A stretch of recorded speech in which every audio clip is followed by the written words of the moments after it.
बेंगलुरु के दारुसलाम में कर्नाटका कार्मिका पक्षा की जानिब से आलमी यौम मजदूर इंटरनेशनल लेबर्स डे मनाया गया।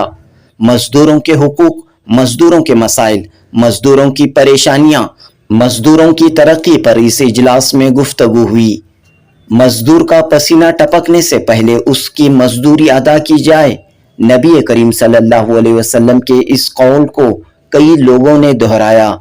मजहब इस्लाम, हिंदू धर्म, ईसाई धर्म में मजदूरों के क्या हुकूक हैं, मजदूरों के साथ किस तरह इंसाफ किया जाए, इन तमाम पहलुओं पर इस इजलास में गुफ्तगू हुई। कर्नाटका कार्मिका पक्षा के फाउंडर प्रेसिडेंट मुख्तार अली खान ने कहा कि अब तक किसी भी हुकूमत ने मजदूरों के साथ इंसाफ नहीं किया है। हुकूमत की सहूलियात सिर्फ चंद मजदूरों को हासिल हो रही हैं और मजदूरों की अक्सरियत सरकारी मराहत से आज भी महरूम है। इस इजलास में कई मिली समाजी शख्सियात ने हिस्सा लिया। कई स्पीकर्स ने कहा कि तमिलनाडु की तरह हर जगह सियासी तब्दीली आनी चाहिए और मजदूरों को उनका हक मिलना चाहिए। जुनूबी हिंद न्यूज रिपोर्ट। अस्सलाम वालेकुम। कर्नाटका कार्मिका पक्ष की जानिब से जो है आज जो है यौम मजदूर मनाया जा रहा है। ये मजदूर यौम मजदूर जो है 1880 पर 5 में जब चिकागो में मजदूरों के ऊपर जुल्म ढाया गया, कई मजदूरों के ऊपर गोलीबारी की गई, कई मजदूर जो है शहीद हुए। उसके बावजूद इसकी वजह से जो है इंटरनेशनल लेबर्स डे मनाया जाता है। आज के दिन 1 तारीख से 30 पर 1 तारीख तक जो है मजदूरों का दिवस मुकर्रर किया गया है। इसलिए हम लोग भी यहाँ पर जो है मजदूर दिवस मनाए गए हैं और सब तमाम आए हुए मेहमानों का बहुत बहुत शुक्रिया अदा करते हैं और साथ ही साथ मजदूरों के हक के लिए जो है हर वक्त हम जो है मौजूद हैं इंशाअल्लाह। शुक्रिया। गवर्नमेंट से आपका क्या डिमांड? गवर्नमेंट क्या है, गवर्नमेंट क्या करती है, मजदूरों को क्या करने का काम। मजदूर को मजदूरी वक्त पे मजदूरी मिल गई तो ठीक है, लेकिन मजदूरों का हुकूक जो है छीना जा रहा है मजदूरों के साथ। संगठन नहीं है, हमारी पार्टी है, एक पॉलिटिकल प्योरली पॉलिटिकल पार्टी है जो है। संगठन ऐसे तो बहुत से हैं, बहुत से इलेक्शन आ रहे हैं जीबीएस में, क्या हिस्सा लेंगे आपकी पार्टी? इंशाल्लाह देखेंगे, अगर सही कैंडिडेट है तो हम लोग खड़ा करेंगे नेक्स्ट इलेक्शन में जो है, उनके लिए बी फॉर्म भी देंगे। कितने अब तक के हुए हैं आपके प्रोग्राम? ऐसा हर साल जो है हम जो है मजदूर का जो है दिन मनाया जाता है। हम लोग जो है फंक्शन करते हैं और लोगों को बताते हैं कि मजदूर का क्या। क्योंकि एक सियासी पार्टी से भी आपकी वाबस्तगी है, सेंट्रल लेवल के कई इसकी स्कीमें हैं जो मजदूरों को बराह रास्त पैदा पहुंचा सकते हैं, तो इस सिलसिले में क्या इकदाम रहे अब तक आपके? ऐसे तो स्कीम्स जो है ना पेपर पे लिख कर आ जाते हैं, कानूनी उनको जो है हक नहीं मिलता। इसीलिए तो मैं हर वक्त ये कहता हूँ कि मजदूरों के साथ जो है नाइंसाफी होती है। यानी कि मजदूरों का उनका हक नहीं मिल रहा है जी, सिर्फ लिखाई पढ़ाई पे आ जाता है। स्कीम बन के आती है, प्रिंटिंग प्रेस में प्रेस होता है, अनाउंसमेंट होता है, बस हर एक हुकूमत जो आती है वो मजदूर के लिए। जारी होने के बाद as a political party leader आपका फरीजा ये है कि उस स्कीम को मंजर तक लाए, पब्लिक तक पहुंचाए, उस सिलसिले में आपका क्या किरदार रहा?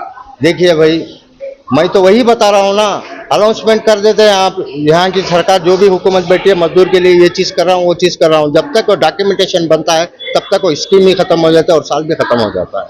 बस। आपका नाम और मेरा नाम मुख्तार अली खान है, मैं national president founder president Karnataka Karmika Paksha का।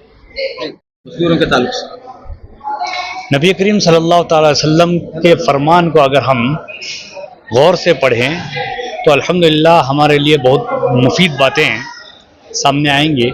आका सल्लल्लाहु अलैहि वसल्लम ने सबसे पहले फरमाया कि मज़दूर के लिए अगर हम मज़दूर को लेना चाहते हैं तो सबसे पहले रेट फिक्स कर लें, और फिर आका ने फरमाया कि उनको अभी पसीना छूटने से पहले, पसीना निकलने से पहले उनका रेट अदा कर दें। और फिर उसके साथ साथ आजकल देखा जाता है कि मज़दूरों के साथ बदतमीज़ी की जाती है, मज़दूरों को ना जाने कैसे कैसे अल्फाज से पुकारते हैं, लेकिन आका ने फरमाया कि तुम में से सबसे बेहतरीन वही है जो अपना मज़दूर के साथ हुस्न सलूक करे। सहाबा ने अर्ज़ किया, या रसूलुल्लाह सल्लल्लाहु अलैहि वसल्लम हुस्न सलूक कैसा? तो आका ने फरमाया, जो तुम खाते हो वो उसको खिलाओ, जो तुम पीते हो वो उसको पिलाओ। ये आका सल्लल्लाहु अलैहि वसल्लम ने फरमाया तो माशाअल्लाह कर्नाटका कार्मिकरा पक्षा की तरफ से आज यौम मजदूर मनाया गया है और इसमें काफ़ी लोग आए और एक पैगाम देने की कोशिश की गई कि मजदूर जो है बड़े हिम्मत वाले होते हैं, बड़ी ताकत वाले होते हैं, इनकी वजह से मुल्क की तरक्की भी होती है, इन्हीं की वजह से बेहतर हम आगे भी बढ़ते हुए नजर आते हैं। गोया हमें चाहिए कि हम मजदूरों के साथ हुस्न सलूक करें और इनके साथ हुस्न अखलाक से पेश आएं। सरकारी हमारे अच्छे नहायत पुराने दोस्त हैं मेरे ये, तो ये जो है 140 पर एक वहाँ वर्ल्ड लेबर्स डे जो बना है, तो हकीकत में क्या है, अगर लेबर्स नहीं कर बोले तो दुनिया में कुछ भी नहीं, तो हर कोई भी है अपने हिसाब से लेबर ही है सब। तो कहीं भी जाओ तुम्हें, अगर छोटे से लेकर बड़े तक भी जो है लेबर का तो लेबर ही है। तो प्राइम मिनिस्टर है तो भी उन्हें भी वर्कर ही है, तो उन्हें भी काम करता है, मुल्क चलाना रहा तो भी जो है लेबर का काम करना। तो ये लेबर कर बोले तो हकीकत में ओनर्स, तो ओनर्स जो है हकीकत में ओनर्स क्या अगर बोले तो काम करने वाले हैं, ये किसी के सामने हाथ फैलाने वाले नहीं, तो अपनी मेहनत और बलबूते के ऊपर काम करने वाले।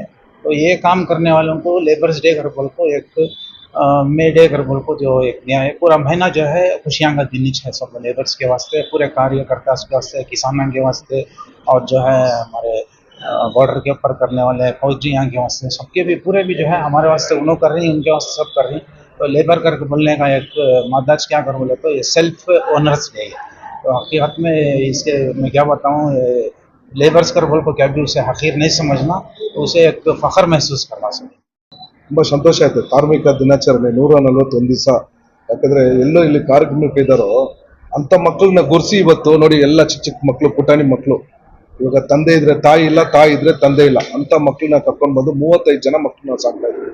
ಇವಾಗ ನಾವು ಟ್ಯಾನಿ ರೋಡಲ್ಲಿ ನಮ್ಮ ಮೀಲಾದ್ ಏನಾದರೂ ಫಂಕ್ಷನ್ ಆಗಿದ್ರೆ ನಾನು ಬೈ ಕಾರಣ, ಯಾಕಂದ್ರೆ ಅಲ್ಲಿ ಮುಸ್ಲಿಂ ಅವರು, ಹಿಂದೂ ಅವರು, ಕ್ರಿಶ್ಚಿಯನ್ ಅವರು, ಸಿಕ್ಕಿ ಅವರು ಎಲ್ಲ ಪ್ರತಿಯೊಂದು ಜನ ಇಲ್ಲಿ ಇದು. ಯಾಕಂದ್ರೆ ಟ್ಯಾನಿ ರೋಡ್ ಅದು ಅಂತ ಎಲ್ಲರೂ ಕೇಳಿದ್ರೆ ಕರ್ನಾಟಕದಲ್ಲಿ ಟ್ಯಾನಿ ರೋಡ್ ಅಂದ್ರೆ ಒಳ್ಳೆ ಹೆಸರು. ಯಾಕಂದ್ರೆ ಅಣ್ಣ ತಮ್ಮ ತರ ನಮ್ಮ ಬೇವ್ರ.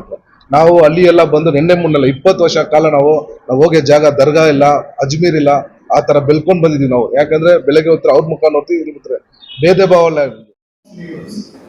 Labors की हुकूक क्या है? Okay, so without ado, before we begin the program, ಕಾರ್ಮಿಕರ ದಿನಾಚರಣೆ ಮಾಡುವುದು ನಿಜವಾಗ್ಲೂ ದೊಡ್ಡ ಶ್ಲಾಘನೀಯವಾದ ವಿಷಯ.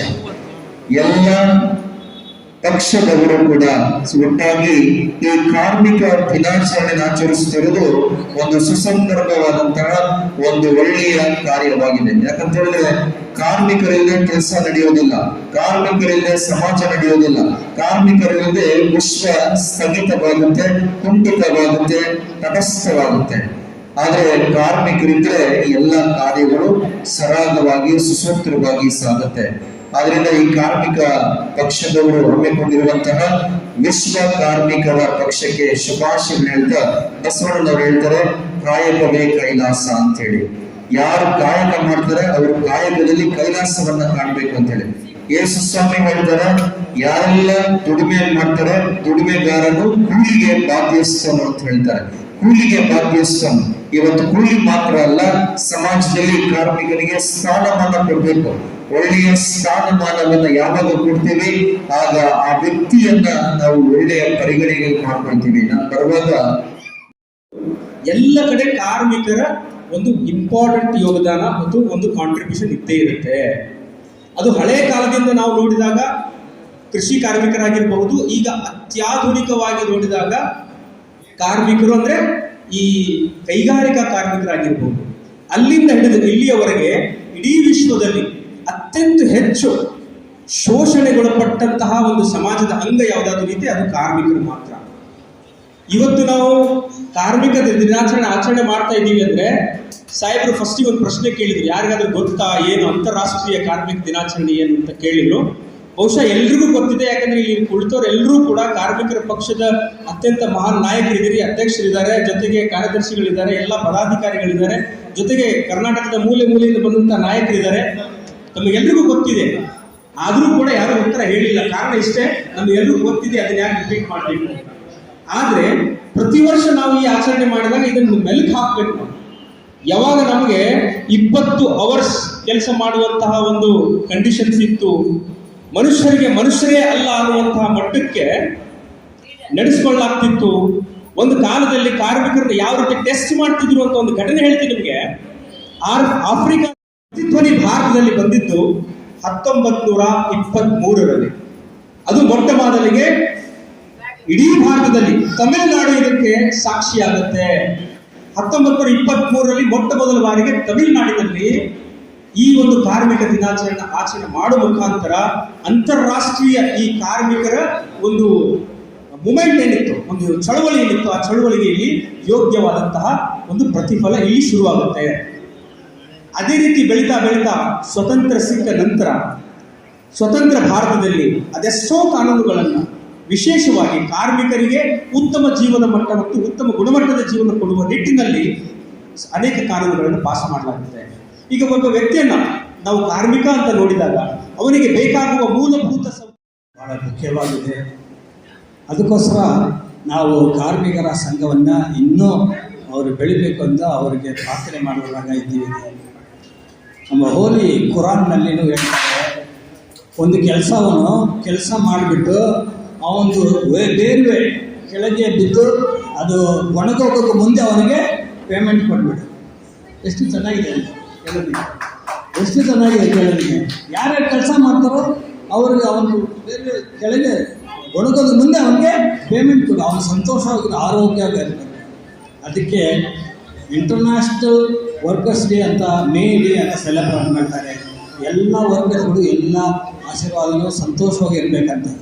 ಅದಕ್ಕೋಸ್ಕರ ನಾವು ಈ ಒಂದು ಪಕ್ಷಕ್ಕೆ ನಾವು ನಮ್ಮ ಹಾರದಲ್ಲಿ ಕೊಟ್ಟು ಅವ್ರಿಗಂತ ಪ್ರಾರ್ಥನೆ ಮಾಡಿ ಅವ್ರಿಗೆ ಇನ್ನೂ ಅವರು ಬೆಳಿಬೇಕಂತ ಅವ್ರಿಗೆ ನಾವು ನಮ್ಮ ಗ್ರೀಟಿಂಗ್ಸು ಆಶೀರ್ವಾದನ ಕೊಡ್ತಾ ಇದ್ದೀವಿ. ಈ ದೇಶದಲ್ಲಿರ್ತಕ್ಕಂಥ ಎಲ್ಲ ರಾಜ್ಯಗಳನ್ನು ಕೂಡ ನಾವೇ ಆಳ್ಬೋದು. ಆದರೆ ನಮಗೆ ಇನ್ನೂ ಬುದ್ಧಿ ಬರ್ತಾ ಇಲ್ಲ. ನಾವು ಬಂಡವಾಳಶಾಹಿಗಳ ಗುಲಾಮರಾಗಿ ಇನ್ನೂ ನಾವು ಕೆಲಸ ಮಾಡ್ತಾ ಇದ್ದೀವಲ್ಲ ಅನ್ನುವಂಥದ್ದು. ಇನ್ನು ನಾವು ಎಲ್ಲಿವರೆಗೂ ಬದಲಾಗೋದಿಲ್ವೋ ಅಲ್ಲಿವರೆಗೂ ಕೂಡ ನಮ್ಮ ಜೀವನ ಅಷ್ಟೇ ಇರ್ತದೆ. ಇವೆಲ್ಲವೂ ಕೂಡ ನಾವು ಸೀಮಿತ ಕಾರ್ಮಿಕ ದಿನಾಚರಣೆ ಅಂತಕ್ಕಂಥದ್ದನ್ನ ವರ್ಷಕ್ಕೊಂದ್ಸಲ ಮಾಡೋದಕ್ಕೆ ಸೀಮಿತ ಆಗ್ತಾ ಇದ್ದೀವಿ. ಈ ರೀತಿ ಆಗಬಾರ್ದು ಅನ್ನೋದಾದ್ರೆ ತಾವೆಲ್ಲರೂ ಕೂಡ ಬದಲಾಗಬೇಕು. ಬದಲಾಗಿ ಒಂದು ಈ ದೇಶದಲ್ಲಿ ಬದಲಾವಣೆಯನ್ನ ತರಬೇಕು ಅನ್ನುವಂಥ ಮನಸ್ಥಿತಿ ಪ್ರತಿಯೊಬ್ಬರಿಗೂ ಬರಬೇಕು.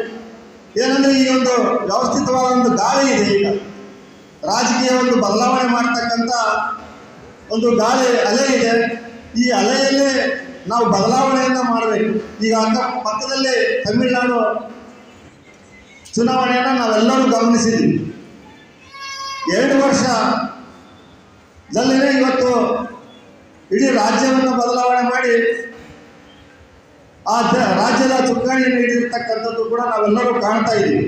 ಆ ನಿಟ್ಟಿನಲ್ಲಿ ನಾವು ಕೆಲಸ ಮಾಡಿದಾಗ ಮಾತ್ರ ನಮ್ಮ ಬದುಕು ಬದಲಾವಣೆ ಆಗುತ್ತೆ, ನಮ್ಮ ಜೀವನ ಬದಲಾವಣೆ ಆಗುತ್ತೆ, ನಮ್ಮ ಮಕ್ಕಳ ಭವಿಷ್ಯ ಬದಲಾವಣೆ ಆಗುತ್ತೆ.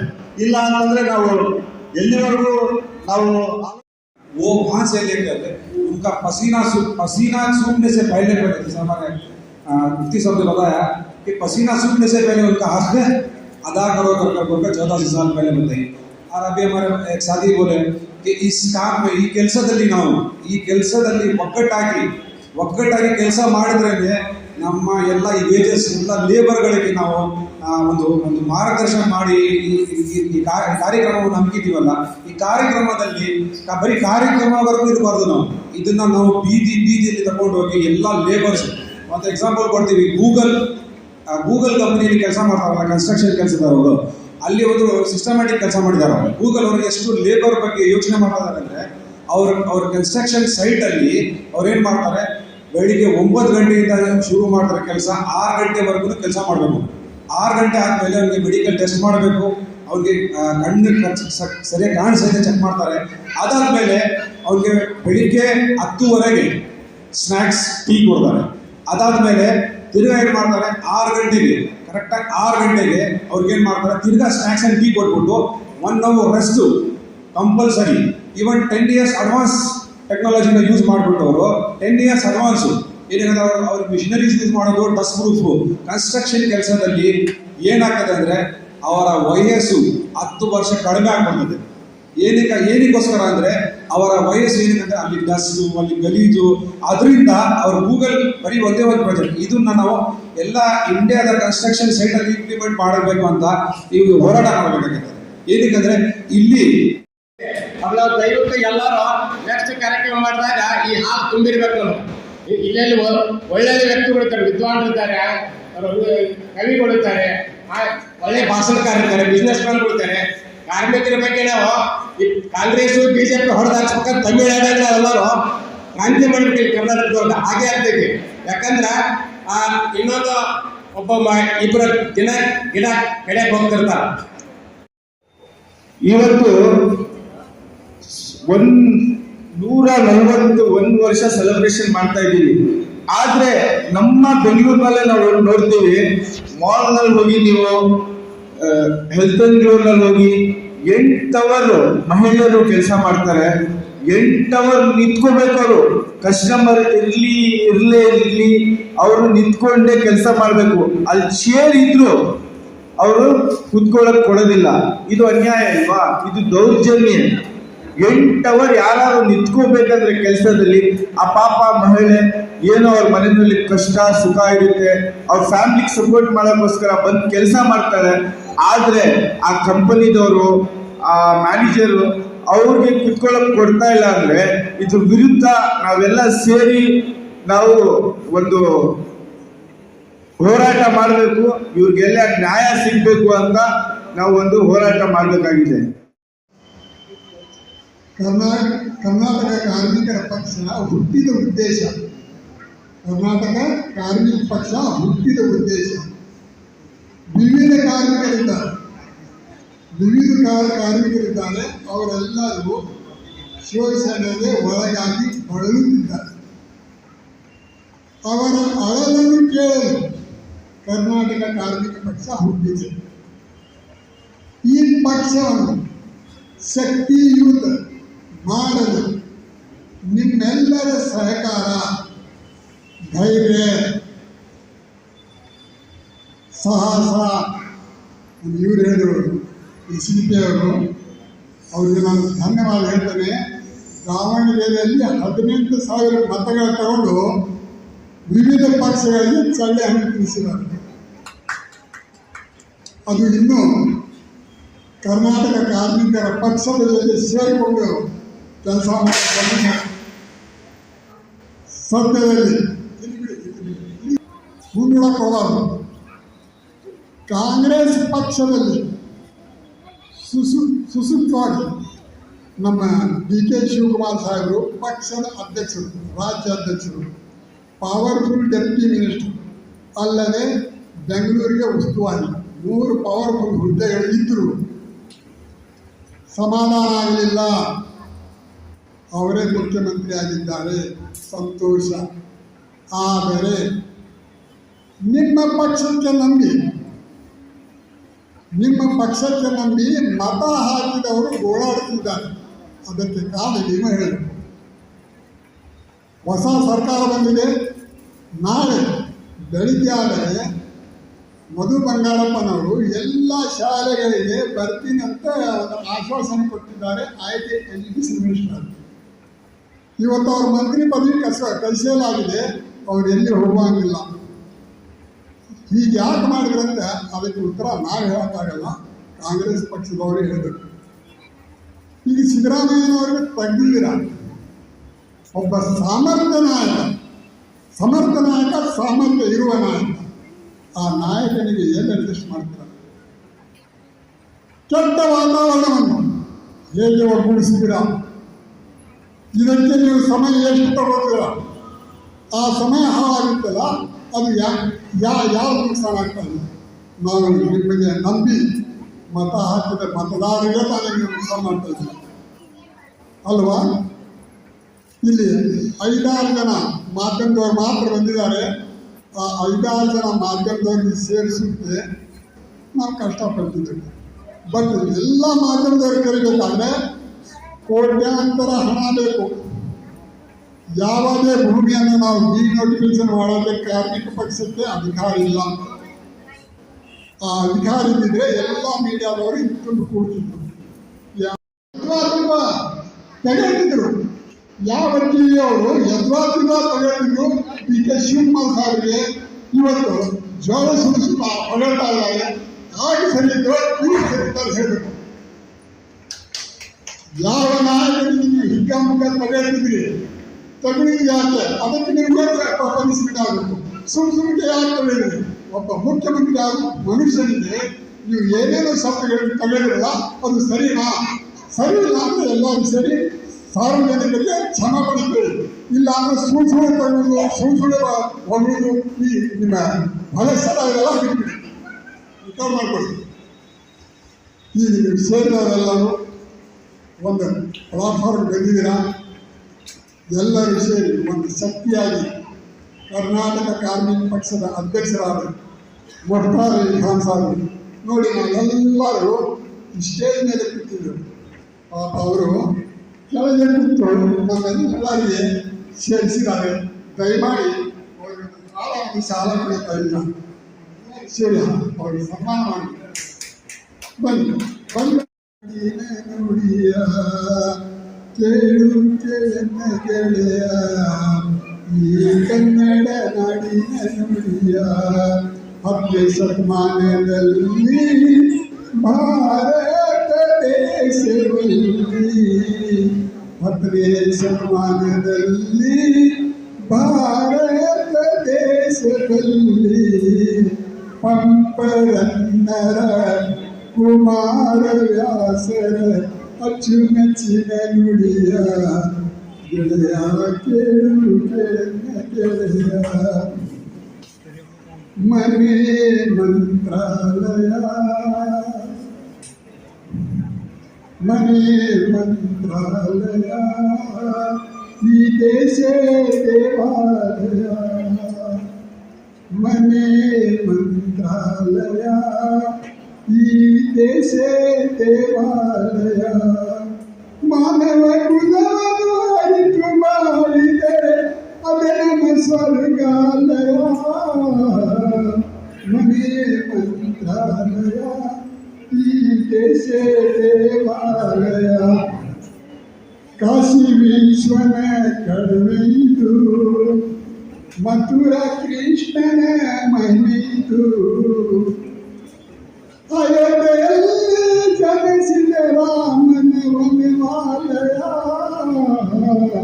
ಮನೆ ಮಂತ್ರಾಲಯ, ಈ ದೇಶ ದೇವಾಲಯ. ಧನ್ಯವಾದಗಳು. ಇಲ್ಲಿ ನಾವು ನೆನೆಸ್ಬೇಕಾದಂತ ಬಹಳ ಪುಣ್ಯವಂತ ವ್ಯಕ್ತಿ ಯಾರು ಅಂತಂದ್ರೆ ಬಾಬಾ ಸಾಹೇಬ್ ಅಂಬೇಡ್ಕರ್. ಬಾಬಾ ಸಾಹೇಬ್ ಅಂಬೇಡ್ಕರ್ ಅವರು labour protection, labour working hours, labour ಪ್ರೊಟೆಕ್ಷನ್ಗಾಗಿ ಅವರನ್ನು ಇನ್ಕಾರ್ಪೊರೇಟ್ ಮಾಡಿದಂಥ ಸಂವಿಧಾನದಲ್ಲಿ ಪ್ರಾವಿಷನ್ಸ್ ಏನಿದೆ ಅದೇನೆಲ್ಲ ಇಲ್ಲ ಅಂದ್ರೆ ಸಾಮಾನ್ಯವಾಗಿ ಇವತ್ತು ಲೇಬರ್ ಬಗ್ಗೆ ಮಾತಾಡೋಕ್ಕೆ ನಮಗೆ ಕಾರ್ಯಕ್ರಮವೂ ಇರ್ತಿರಲಿಲ್ಲ. ಲೇಬರ್ ಅನ್ನೋ ವಿಚಾರದಲ್ಲಿ ಯಾರನ್ನು ಗಮನನೇ ಹರಿಸ್ತಾ ಇರಲಿಲ್ಲ. ಇನ್ನು ಎರಡನೇದು ಆತಂಕಕಾರಿ ಬೆಳವಣಿಗೆ ಪ್ರಪಂಚದಿಂದ ನಡೀತಾ ಇರೋದು. ಇವತ್ತು ಎರಡು ತರ ಸಿದ್ಧಾಂತಗಳಿದೆ. ಒಂದು ಸೋಷಿಯಲಿಸ್ಟ್ ಸಿದ್ಧಾಂತ, ಅಲ್ಲಿ ನಿಮ್ಮ ಲೇಬರು, ಶ್ರಮಿಕರು, ಕಾರ್ಮಿಕರು, ರೈತರು, ಬಡವರು ಇದ್ರ ಬಗ್ಗೆ ಎಲ್ಲ ಚಿಂತನೆ ಮಾಡ್ತಕ್ಕಂಥ ಸರ್ಕಾರಗಳು ಯಾವುದೆಲ್ಲ ಇದ್ರೆ ಅದು ಸೋಷಿಯಲಿಸ್ಟ್ ಸರ್ಕಾರಗಳು. ಆದರೆ ವಿಶ್ವದಲ್ಲಿ ಇವತ್ತು ಬಂದಿರೋದೆಲ್ಲ ಕ್ಯಾಪಿಟಲಿಸಮ್ ಆಗಿದೆ. ಎಲ್ಲೂ ರೈತರ ಪರವಾಗಿ, ಶ್ರಮಿಕರ ಪರವಾಗಿ, ಕಾರ್ಮಿಕರ ಪರವಾಗಿ, ಬಡವರ ಪರವಾಗಿ ಚಿಂತನೆ ಮಾಡ್ತಕ್ಕಂಥ ಸರ್ಕಾರಗಳು, ವ್ಯವಸ್ಥೆಗಳು, ಕಾನೂನುಗಳು, ಪ್ರೋಗ್ರಾಮ್ಸ್ ಯಾವುದೂ ಆಗ್ತಾ ಇಲ್ಲ. ಯಾಕೆ ಅಂದ್ರೆ ನಾವೆಲ್ಲ ಬರೀ ಕೇಂದ್ರೀಕೃತ, ಉದಾರೀಕರಣ, ಖಾಸಗೀಕರಣ ಇದ್ರ ಕಡೆ ಹೋಗ್ತಾ ಇದೆ. ಸೊ ಹಿಂಗಾಗಿ ಇದೊಂದು ಆತಂಕಕಾರಿ ಬೆಳವಣಿಗೆ. ಇದ್ರ ಮಧ್ಯದಲ್ಲೇ ಒಂದು ಇನ್ನೂ ಆತಂಕಕಾರಿ ಬೆಳವಣಿಗೆ ನಮ್ಮ ದೇಶದಲ್ಲಿ ಬಂದ್ಬಿಟ್ಟಿದೆ. ಅದರ ಹೆಸರು SIR, ಸ್ಪೆಷಲ್ ಇಂಟೆನ್ಸಿವ್ ರಿವಿಷನ್ ಅಂತೇಳಿ. ಬಹಳ ಆತಂಕಕಾರಿ ಬೆಳವಣಿಗೆ. ಪ್ರತಿಯೊಬ್ಬರು ಎಚ್ಚರಿಕೆ ವಹಿಸಬೇಕು. ಫಸ್ಟ್ ನಿಮ್ಮನ್ನು ಮತ ತೆಗೀಲಿ ಹೊರಟಿದ್ದಾರೆ ಇವರು. ಕೇಂದ್ರ ಸರ್ಕಾರ ಇವತ್ತು ನಿಮ್ಮ ಮತಗಳನ್ನ ತೆಗೆದಾಕ್ತಾರೆ. ಮತಗಳನ್ನ ತೆಗೆದುಬಿಟ್ರೆ ನೀವು ಪ್ರೊಟೆಕ್ಷನ್ ಎಲ್ಲಿ ಹೋಗ್ತೀರಾ? ಯಾವ ಪ್ರಾವಿಷನ್ ನಿಮಗೆ ಪ್ರೊಟೆಕ್ಷನ್ ಕೊಡಬೇಕು ಅಂತ ಏನಿದೆ ದಯವಿಟ್ಟು ಎಚ್ಚರಿಕೆ ವಹಿಸಿ. ಈಗ ಆಲ್ರೆಡಿ ಇಳಿದ್ಬಿಟ್ಟಿದ್ದಾರೆ. ಕರ್ನಾಟಕ ಸ್ಟಾರ್ಟ್ ಆಗೋಗಿದೆ. ಪ್ರತಿಯೊಂದು ಮನೆಗೆ ಬರ್ತಾರೆ. 2002ರಲ್ಲಿ ನೋಟ್ ಹಾಕಿದ್ರಿ, 2023ರಲ್ಲಿ ಎಲ್ಲ ಹಾಕಿದ್ರಿ ಓಟು, ಯಾವ ಬೂತ್ ಅಂತಾರೆ. ದಯವಿಟ್ಟು ಅವ್ರು ಬಂದಾಗ ಯಾವ ಪ್ರಶ್ನೆಗೂ ತಪ್ಪಿಸ್ಕೊಬೇಡಿ, ಎಲ್ಲ ಪ್ರಶ್ನೆಗೆ ಉತ್ತರ ಹೇಳಿ. ನಿಮ್ಮ ಮನೆ ಬದಲಾವಣೆ ಆಗಿದ್ರೆ ದಯವಿಟ್ಟು ಏನು ಇದಿಲ್ಲ, ತೊಂದರೆ ಇಲ್ಲ. ಹಳೆ ಮನೆ ಏನಿತ್ತು ಅಂತ ಹೇಳಿ ಅಲ್ಲಿನ PN officer phone number correct ಮಾಡಿ ಕೊಡಿ, ಕನ್ಫರ್ಮ್ ಮಾಡ್ಕೊಳ್ಳಿ, ನಿಮ್ಮ ಓಟ್ಗಳು ನೀವು ಉಳಿಸ್ಕೊಳ್ಳಿ, ಸಿಟಿಸನ್ಶಿಪ್ ಉಳಿಸ್ಕೊಳ್ಳಿ, ಮಿಕ್ಕಿ ಬರೋದೆಲ್ಲ ಆಮೇಲೆ. ಹಾಗಾಗಿ ಅದ್ರ ಬಗ್ಗೆ ನಾವು ದಯವಿಟ್ಟು ಸೀರಿಯಸ್ನೆಸ್ ತಗೋಬೇಕು. ಎಸ್ಪೆಷಲಿ ಲೇಡೀಸ್ ಮನೇಲಿ ಯಾರು ಇರ್ತೀರಾ, ಯಾವ ಸದಸ್ಯರ ಹೆಸರು ಬಿಡದೇ ಇದ್ದಕ್ಕೆ ಎಲೆಕ್ಟ್ರಲ್ ಉಳಿಸ್ಕೊಳ್ಳೋ ಜವಾಬ್ದಾರಿ ಮನೆ ಮಹಿಳೆ. ಕಾರ್ಮಿಕರಿಗೆ 2 ಭಾಗ ಮಾಡಿದ್ದಾರೆ, ಒಂದು ರೆಕಗ್ನೈಸ್, ಇನ್ನೊಂದು ಅನ್ರೆಕಗ್ನೈಸ್ ಅಂತ ಮಾಡಿಬಿಟ್ಟಿದ್ದಾರೆ. ಅದೇನಂದ್ರೆ ನಮಗೆ ದೇಶದಲ್ಲಿ ಇಲ್ಲಿ ಬ್ರಿಟಿಷ್ ಬಿಟ್ಟು ಹೋಗಿದ್ದು ಅದೇ ಫಾಲೋ ಮಾಡ್ತಾ ಇರೋದು, ಡಿವೈಡ್ ಆ್ಯಂಡ್ ರೂಲ್, ಕ್ಯಾಸ್ಟ್ನಲ್ಲಿ ಡಿವೈಡ್, ಎಲ್ಲರದಲ್ಲಿ ಡಿವೈಡ್ ಮಾಡಿರೋದು. ಅದರಿಂದ ನಮಗೆ ಕಷ್ಟ ಆಗ್ತಾ ಇರೋದು. ಕಾರ್ಮಿಕರಿಗೆ ಕಷ್ಟ ಯಾಕೆ ಆಗ್ತಾ ಇದೆ ಅಂದರೆ, ಏನೇನು ಸವಲತ್ತು ಕೊಡಬೇಕು ಸರ್ಕಾರ, ಅದು ಬಂದು ಕಟ್ಟಡ ಕಾರ್ಮಿಕರಿಗೆ ಮಾತ್ರ ಕೊಡೋದು, ಬೇರೆ ಕಾರ್ಮಿಕರಿಗೆ ಕೊಡೋದಿಲ್ಲ. ಯಾಕಂದರೆ ಒಗ್ಗಟ್ಟಾಗಿ ಮಾಡಲಿಲ್ಲ, ಕಾರ್ಮಿಕರು ಒಂದು ಅಂತ ಮಾಡಲಿಲ್ಲ, ಕಾರ್ಮಿಕರಿಗೆ ಡಿವೈಡ್ ಮಾಡಿಬಿಟ್ಟಿರೋದು. ಈ ದೇಶದ್ದು 2 ಕೈ, ಒಂದು ಕೈ ರೈತರು, ಒಂದು ಕೈ ಕಾರ್ಮಿಕರು.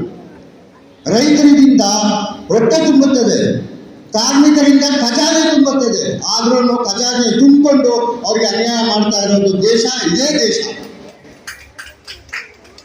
ಈಗ ಬ್ರಿಟನ್ನಲ್ಲಿ ರಾಜ್ಯ ಮಾಡ್ತಾ ಇರೋದು ಲೇಬರ್ ಪಾರ್ಟಿಗೆ ರಾಜ್ಯ ಮಾಡ್ತಾ ಇರೋದು, ಇವಾಗ ರೂಲ್ ಮಾಡ್ತಾ ಇರೋದು. ಯಾಕೆ ಅಂದ್ರೆ all the labour are equal in the country, but in our country they are divided into.